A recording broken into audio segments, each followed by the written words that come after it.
Assalamualaikum warahmatullahi wabarakatuh. Selamat siang kepada Pak Hendra. Perkenalkan, kami dari kelompok 15. Di sini, saya Rehat Raisa Tanzil dengan NIM 187241030.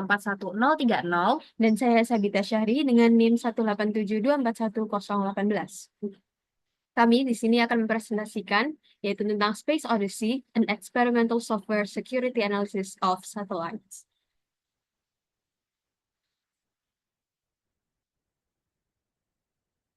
Baik, latar belakang dari Space Odyssey ini, yaitu satelit merupakan aspek penting dari masyarakat modern kita dan telah berkontribusi signifikan pada cara hidup kita saat ini, terutama melalui telekomunikasi modern, penentuan posisi global, dan pengamatan bumi.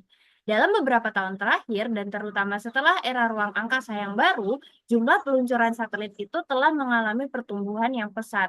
Terlepas dari pentingnya yang krusial, sedikit penelitian akademis yang telah dilakukan mengenai keamanan satelit dan khususnya mengenai keamanan firmware di dalamnya.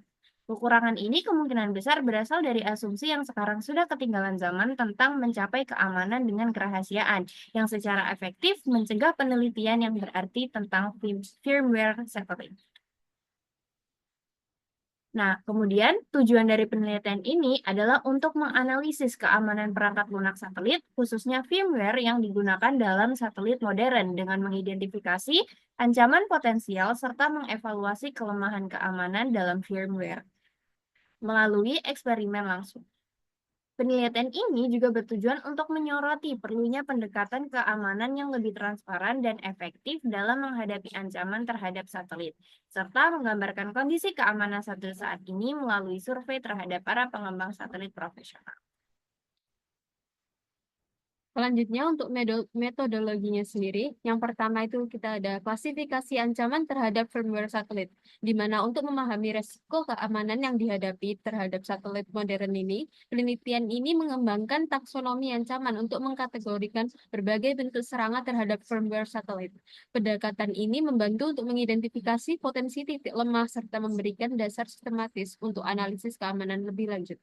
Yang kedua, ada analisis keamanan eksperimental, di mana penelitian ini juga melakukan analisis keamanan eksperimental terhadap 3 firmware satelit nyata yang telah beroperasi di orbit sekarang ini.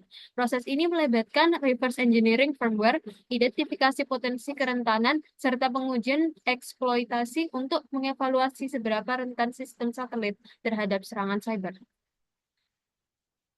Selanjutnya, ada model penyerangan, di mana untuk meniru serangan di dunia nyata, penelitian ini menggunakan model ancaman berdasarkan kemungkinan akses yang dimiliki oleh penyerang. Model ini mencakup berbagai skenario seperti serangan berbasis ground station, penyusupan melalui payload satelit, dan serta eksploitasi firmware dari dalam sistem. Dan yang terakhir adalah survei pengembangan satelit, di mana untuk mendapatkan perspektif praktis, penelitian ini juga melakukan survei terhadap 19 profesional di bidang pengembangan satelit.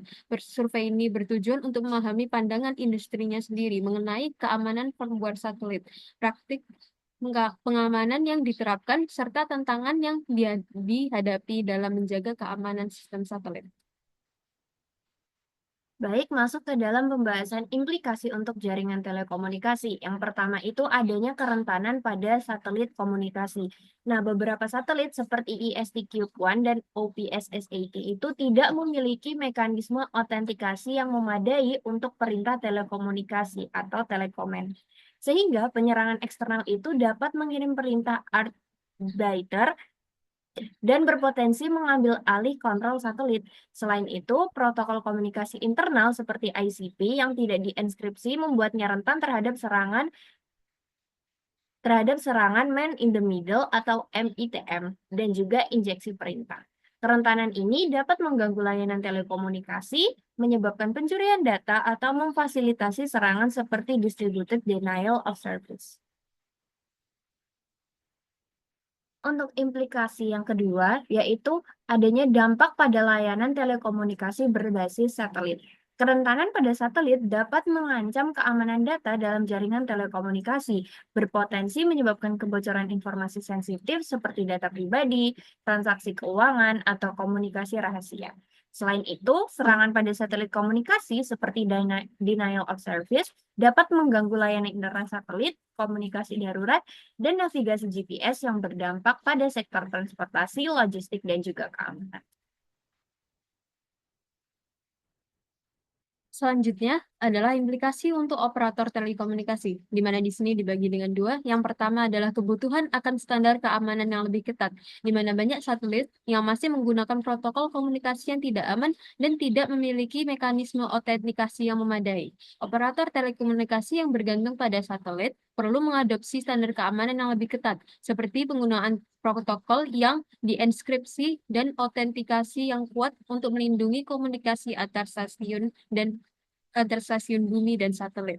Yang kedua adalah pentingnya pengujian keamanan, di mana banyak satelit tidak menjalani pengujian keamanan yang memadai seperti fuzzing atau penetration testing.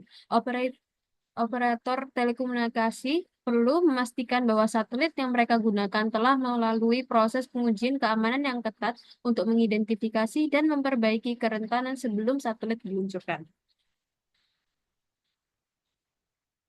Dan yang selanjutnya adalah dampak pada infrastruktur kritis, di mana satelit komunikasi seringkali menjadi bagian dari infrastruktur kritis, seperti jaringan komunikasi militer, layanan darurat, dan sistem navigasi global, sehingga kerentanannya dapat dimanfaatkan untuk menyerang infrastruktur ini, berpotensi mengganggu keamanan nasional dan juga global. Misalnya, serangan terhadap satelit navigasi dapat mengganggu operasi militer atau menyebabkan kesalahan navigasi pada pesawat komersial. Selain itu, risiko keamanan yang terkait dengan rantai pasok satelit, termasuk penggunaan komponen commercial off the shelf atau COTS, dan penggunaan Luna open source yang mungkin mengandung kerentanan juga perlu diperhatikan. Oleh karena itu, operator telekomunikasi harus memastikan bahwa semua komponen dan perangkat lunak yang digunakan dalam satelit telah melalui proses penilaian keamanan yang ketat untuk mengurangi potensi ancaman. Implikasi yang selanjutnya yaitu kebutuhan akan kolaborasi dan juga regulasi. Kolaborasi antara pengembang satelit dan peneliti keamanan untuk mengidentifikasi serta memperbaiki kerentanan sebelum satelit diluncurkan itu sangat penting. Dan juga operator telekomunikasi dapat memainkan peran krusial dalam mendorong kolaborasi ini demi memastikan satelit yang digunakan itu aman dari potensi serangan. Selain itu, regulasi keamanan yang lebih ketat untuk satelit, terutama yang digunakan dalam jaringan telekomunikasi, itu sangat diperlukan. Regulasi ini sebaiknya mencakup persyaratan untuk penggunaan protokol komunikasi yang aman, autentikasi yang kuat, dan pengujian keamanan yang menyeluruh sebelum satelit itu diluncurkan, guna melindungi infrastruktur kritis dari ancaman yang semakin berkembang. Oke, untuk selanjutnya yaitu adalah kesimpulan, di mana yang dapat kita ambil dari seluruh presentasi ini bahwa adalah keamanan satelit masih menghadapi masalah yang serius, dengan banyak satelit memiliki kerentanan perangkat lunak dan perlindungan yang minim terhadap serangan. Asumsi lama seperti security by obscurity sudah tidak efektif di era new space, di mana aksesibilitas terhadap teknologi satelit semakin meningkat. Survei terhadap profesional di bidang satelit mengonfirmasi bahwa banyak satelit yang tidak menggunakan protokol keamanan yang kuat hingga rentan terhadap serangan cyber, termasuk pengambil alihan kendali penuh. Resiko ini mengancam jaringan telekomunikasi, layanan navigasi, dan infrastruktur kritis lainnya. Oleh karena itu, diperlukan upaya serius untuk meningkatkan keamanan satelit, termasuk penggunaan protokol yang lebih aman, autentikasi yang kuat, dan pengujian keamanan ketat sebelum peluncuran. Kolaborasi antara pengembang, peneliti, dan regulator menjadi kunci untuk mengatasi tantangan ini dan memastikan keamanan satelit di masa depan. Baik, itu saja presentasi dari kami kelompok 15. Kami mengucapkan terima kasih yang sebesar-besarnya kepada Pak Hendra atas kesempatan yang telah diberikan. Kami memohon maaf apabila selama presentasi terdapat salah kata. Kami mengucapkan terima kasih dan wassalamualaikum warahmatullahi wabarakatuh.